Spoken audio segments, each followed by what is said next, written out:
মমতা বন্দ্যোপাধ্যায় ওখানে বলেছেন, আমার তো ওনার কথা শুনে মনে হচ্ছে ফ্রুটিকা খেয়েছেন।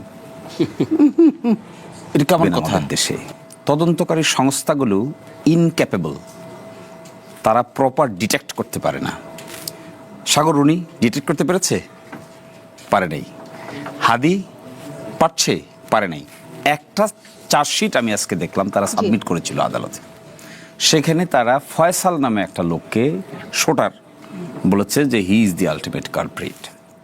ফয়সালকে, ফয়সাল তাকে গুলি করেছে, ফয়সাল তাকে 5,000 টাকা দিয়েছিল, ফয়সাল তার বিভিন্ন প্রোগ্রামে গিয়েছে, নামাজ পড়ার কথা ছিল, এক জায়গায় বলছে না ওখানে নামাজ পড়তে হবে। এখন প্রশ্ন হলো এই ডিটেকশন ইনভেস্টিগেশনের মূল পারপাস থাকে ডিটেকশন। এখন ফয়সাল যদি গুলি করে থাকে, ফয়সালের পিছনে আরো কোনো ফয়সাল আছে কিনা এটা বাইর করবে কে? তদন্তকারী সংস্থা। আমাদের পেনাল কোডে 120B 120B নামে এক সেকশন আছে, কনস্পিরেসি টু কমিট মার্ডার। এখন যদি আপনি পিছনের লোকটাকে খুঁজতে চান তাহলে আপনাকে এভিডেন্স বের করতে হবে যে হু কনস্পায়ার্ড, হোয়ার, হাউ, ওয়েন। এখন আমাদের দেশের ইনভেস্টিগেশন এজেন্সি যদি এটা বের করতে না পারে, মমতা বন্দ্যোপাধ্যায় ওখানে বলেছেন, আমার তো ওনার কথা শুনে মনে হচ্ছে ফ্রুটিকা খেয়েছেন। কিন্তু আমার কাছে মনে হয় হাদি একটা সাধারণ মানুষ না, সে একটা আইডিয়া, সে একটা কনসেপ্ট, সে একটা আন্দোলন, সে একটা বিস্ফোরণের নাম। হাদিকে হত্যা আর যে কোনো একজন মানুষকে গুলি হত্যা এক জিনিস না।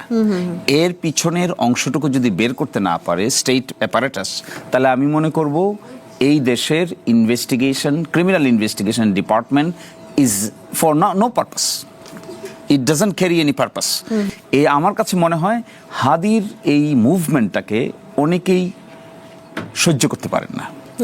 হাদির মার্ডারটাকে আমি স্বাভাবিক কোনো মানুষের মার্ডার দেখি না, আমি দেখি একটা কনসেপ্টকে কিল করার জন্য। সেই কনসেপ্টটা কাদের বিরুদ্ধে যায়? 2-3টা মেজর স্টেক হোল্ডার হলে আমাদের বন্ধু প্রতিম রাষ্ট্র one of the major stakeholders. এবং এই ক্ষেত্রে আমার দৃঢ় বিশ্বাস ফয়সালই এটার পিছনে নাই। ফয়সালের পিছনে আমাদের আইনের ভাষায় এটাকে বলে মোটিভ। আপনি দেখছেন এটা গুলি হয়েছে, গুলিটা কেন হয়েছে এটা যদি বাইর করতে পারেন তাহলে না আপনি প্রপার ইনভেস্টিগেটর। বের করতে পারলেন না, বলে গুলি হয়েছে, দেখছো, আমিও দেখছি গুলি হয়েছে, ও দেখছি গুলি হয়েছে, উনিও দেখছি গুলি হয়েছে, তাহলে এত পাশ করা পুলিশ অফিসারের দরকার কি? সেই ইনভেস্টিগেশন করে কি পাইলো? এই জায়গায় আমার মনে হয় যথেষ্ট ফেইলিওর আছে।